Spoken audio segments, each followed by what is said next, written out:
Saya menggunakan data hasil Pilpres dari 2004 sampai 2024 dan melihat apa yang menentukan perolehan suara. Ternyata kesimpulannya adalah, nanti kita bisa elaborasi di sini ya hasilnya. Kesimpulan besarnya adalah petahana atau kandidat yang didukung oleh petahana akan mendapatkan persentase suara yang lebih tinggi. Dan persentase suara pemenang lebih tinggi di daerah dengan kemiskinan yang lebih tinggi. Kunjungan Jokowi efektif meningkatkan suara Prabowo pada 2024. Itu hasil dari kolom 1. Ya, kolom kedua ada bukti statistik menunjukkan bahwa kunjungan Prabowo di 2024 menurunkan perolehan suara Ganjar. Kolom ketiga menunjukkan bahwa kunjungan Prabowo tidak berdampak pada perolehan suara Anies di 2024. Dan yang terakhir, kunjungan Prabowo 2024 dan suara Jokowi itu semakin memperbesar kenaikan suara Prabowo. Jika kita lihat total perolehan paslon 02 itu 96, jika kita keluarkan itu maka kira-kira ya perolehan suara dari paslon 02 42%, 42,38, dan saya melihat ternyata dekat dengan hasil survei Carta Politika awal Januari.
Oke, terima kasih Yang Mulia. Assalamualaikum warahmatullahi wabarakatuh. Pertama, koreksi nama saya Fit Adrison, bukan nggak ada Andrison. Yang kedua, saya ingin menyampaikan kepada Majelis Hakim, Yang Mulia dan para hadirin semuanya, apa yang saya sampaikan ini adalah murni pandangan dari akademisi. Hasilnya tidak akan berbeda terlepas dari siapapun yang meminta. Jadi netral. Untuk menjaga netralitas tersebut, saya bisa menyediakan data dan sintaks untuk diverifikasi, karena itu adalah tradisi kami di akademik. Jadi itu yang ingin saya sampaikan, ya. Inilah bentuk dari kontribusi akademik kepada bangsa. Saya ingin berusaha untuk menyampaikan kira-kira apa sih yang menentukan suara petahana atau kandidat yang didukung oleh petahana. Di dalam ekonomi kita punya metodologi statistika yang sering digunakan untuk melihat apa aja faktor yang menentukan suara dan berapa kontribusinya. Itu adalah sesuatu yang sudah common digunakan di ekonomi maupun pendekatan yang lain. Jadi di sini saya berusaha untuk melihat dampak dari beberapa faktor ekonomi plus bansos terhadap suara. Next. Nah ini kalau kita lihat dari data, memang ada penurunan tren dari persentase masyarakat yang miskin. Tapi ada sesuatu yang menarik bahwa biasanya menjelang pemilu akan ada peningkatan komposisi belanja dari perlindungan sosial, ya, setahun menjelang pemilu. Ini di dalam ekonomi namanya political budget cycles. Sudah banyak studinya termasuk juga di Indonesia. Singkatnya akan ada peningkatan spending ya menjelang pemilu, dan itu akan menguat ketika yang naik itu adalah yang ikut itulah incumbent. Ya. Jadi kalau kita lihat di sini di datanya adalah setiap setahun menjelang pemilu mengalami peningkatan, dan pada saat 2022 sampai 2023 memang terjadi peningkatan share perlinsos dalam total spending. Jadi di sini saya sudah mengeluarkan yang subsidi BBM yang non targeted. Jadi saya sudah masukkan hanya yang targeted saja. Next. Pertanyaan berikutnya, bagaimana hubungan bansos, kemiskinan dan perolehan suara petahana atau kandidat yang didukung oleh petahana? Saya melakukan exercise yang bisa diverifikasi. Kesimpulannya adalah ada bukti statistik yang kuat dan konsisten untuk menunjukkan hubungan positif kemiskinan dengan persentase perolehan suara petahana yang implikasinya. Pertama, kebijakan pemerintah yang ditargetkan kepada kelompok masyarakat miskin seperti bansos akan meningkatkan perolehan suara petahana atau kandidat yang didukung petahana. Sebagai ilustrasi, di tingkat provinsi yang kemiskinan sekitar 10%, maka akan ada peningkatan margin sebesar 6,2 sampai 9% margin antara pemenang dengan total seluruh kandidat. Jadi bukan yang pertama dengan yang kedua, tapi yang pertama dengan total kandidat. Nah, perlu diingat bahwa margin tersebut masih belum memperhitungkan dampak bansos ad hoc. Jadi murni masih bansos yang rutin. Beberapa bansos ad hoc itu ada BLT El Nino, BLT bantuan pangan beras, BLT mitigasi risiko pangan, dan beberapa halnya. Next, saya menggunakan data hasil Pilpres dari 2004 sampai 2024 dan melihat apa yang menentukan perolehan suara. Ternyata kesimpulannya adalah, nanti kita bisa elaborasi di sini ya hasilnya. Kesimpulan besarnya adalah petahana atau kandidat yang didukung oleh petahana akan mendapatkan persentase suara yang lebih tinggi dan persentase suara pemenang lebih tinggi di daerah dengan kemiskinan yang lebih tinggi.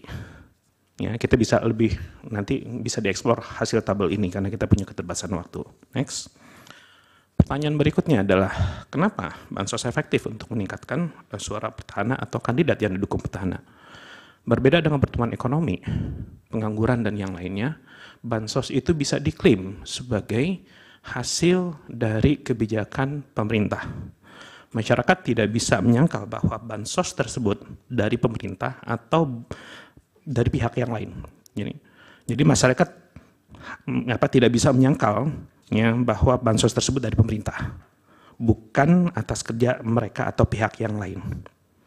Yang kedua, bansos ini memang menargetkan masyarakat miskin, alias kebijakan yang targeted.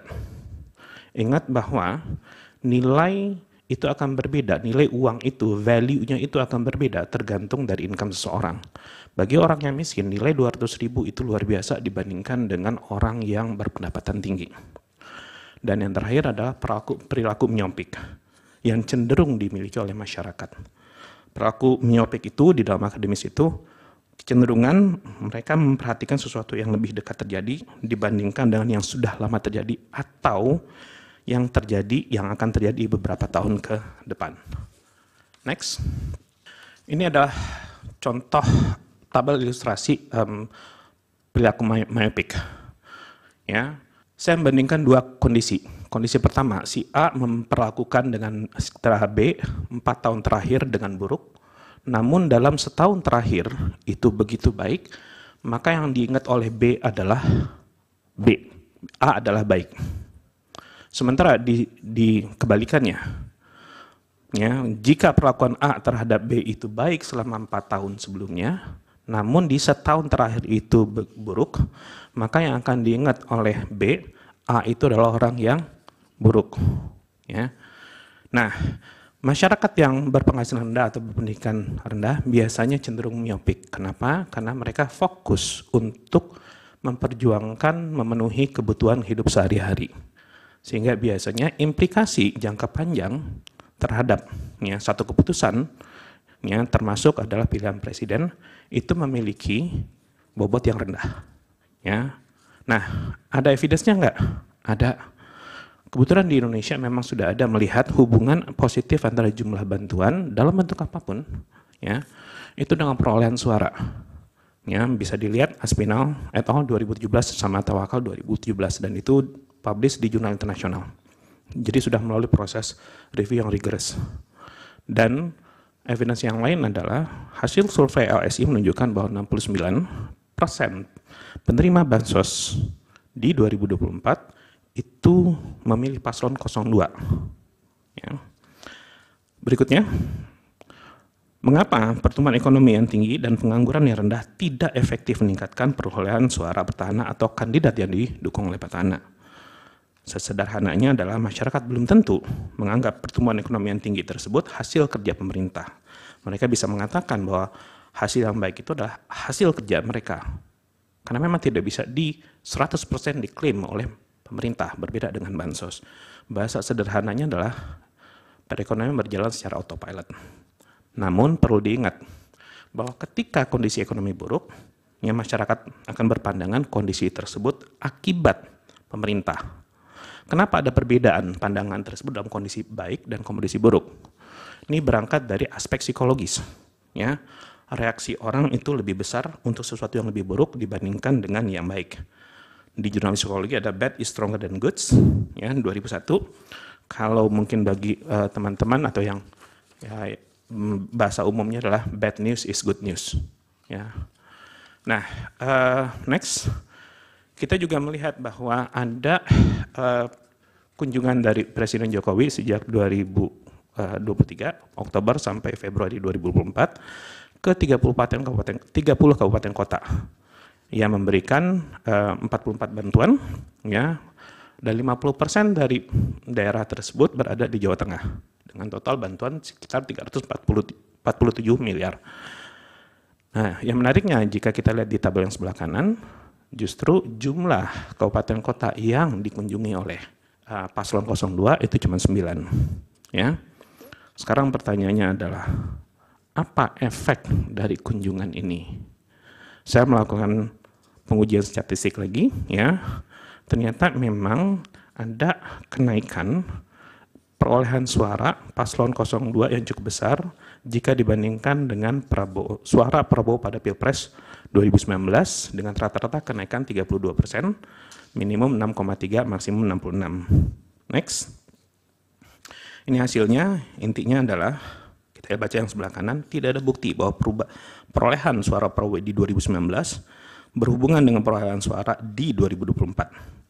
Kunjungan Jokowi efektif meningkatkan suara Prabowo pada 2024. Itu hasil dari kolom 1. Ya, kolom kedua, ada bukti statistik menunjukkan bahwa kunjungan Prabowo di 2024 menurunkan perolehan suara Ganjar.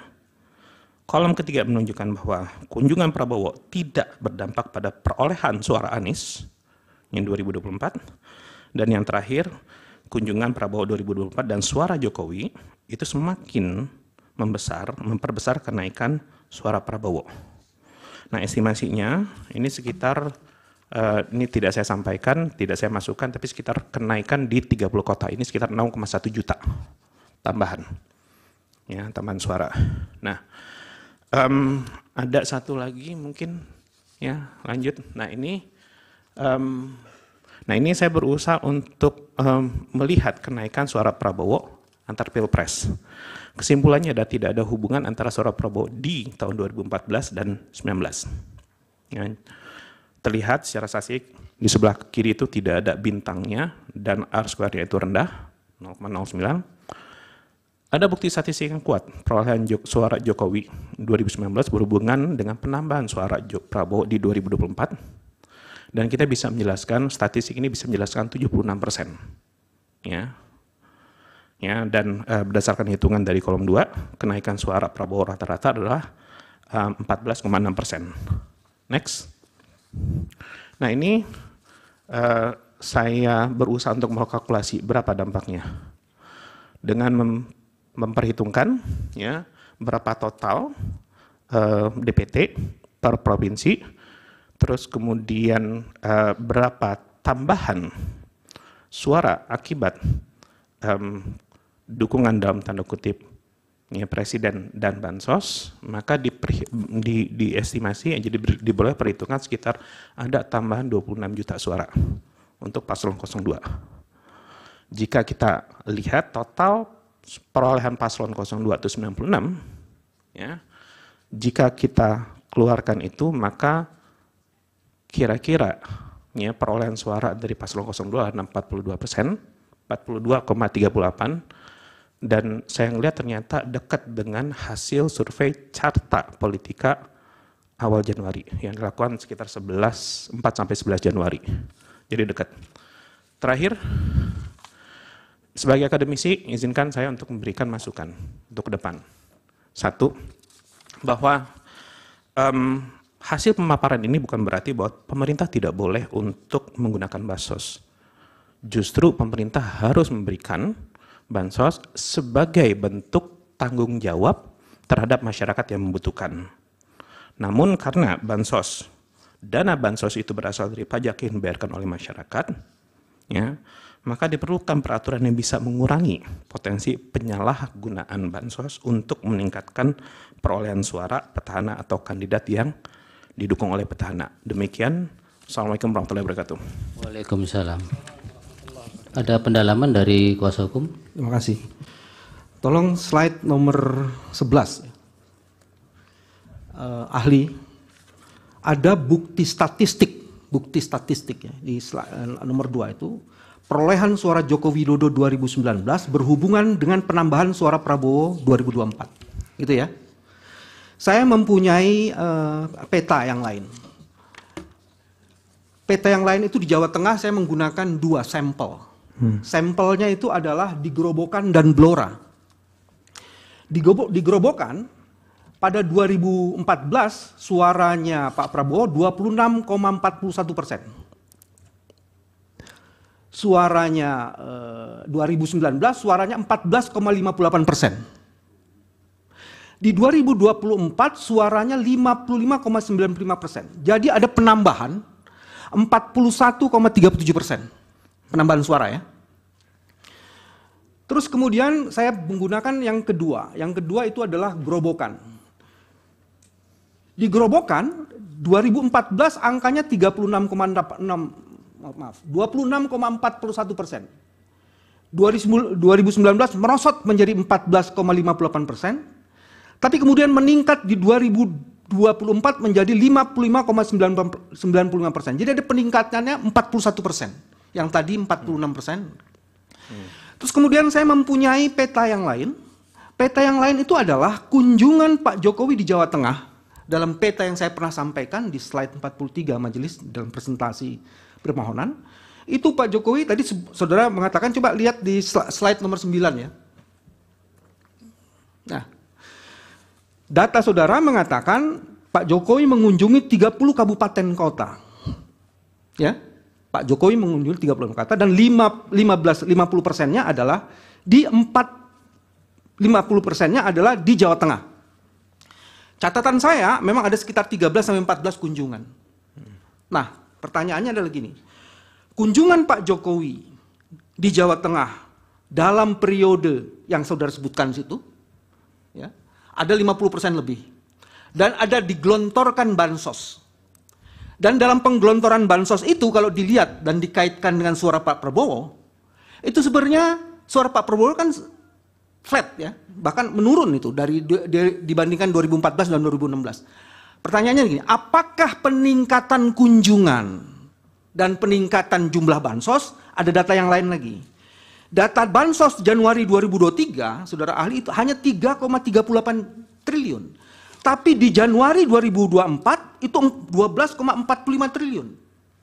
Jadi naik lebih dari 400%. Nah, pertanyaan jadi saya ulang lagi ya. Apakah kunjungan Pak Jokowi 50% lebih di daerah di Jawa Tengah, kucuran bansos yang saudara sebutkan tadi, kesimpulan yang tadi dikemukakan di poin 11, balik lagi ke poin 11, itu berkaitan dengan sumbangan Pak Jokowi yang melakukan kunjungan kerja ke berbagai daerah dan dikaitkan juga dengan bansos yang meningkat. Dan apakah itu juga di poin-poin awal saudara menyatakan bahwa ini disebutkan di dalam poin-poin awal. Itu sudah jelas pertanyaan satu. Pada pertanyaan lagi enggak? Enggak, ini saya mau kaitkan dengan satu sudah lagi. Sudah jelas pertanyaan itu Pak Bambang. Bahwa ada pengaruh relasi sudah tidak jelas, itu kan. Pak Ahli? Sudah jelas. Sudah jelas Pak, jadi baik. Saya berhenti di situ.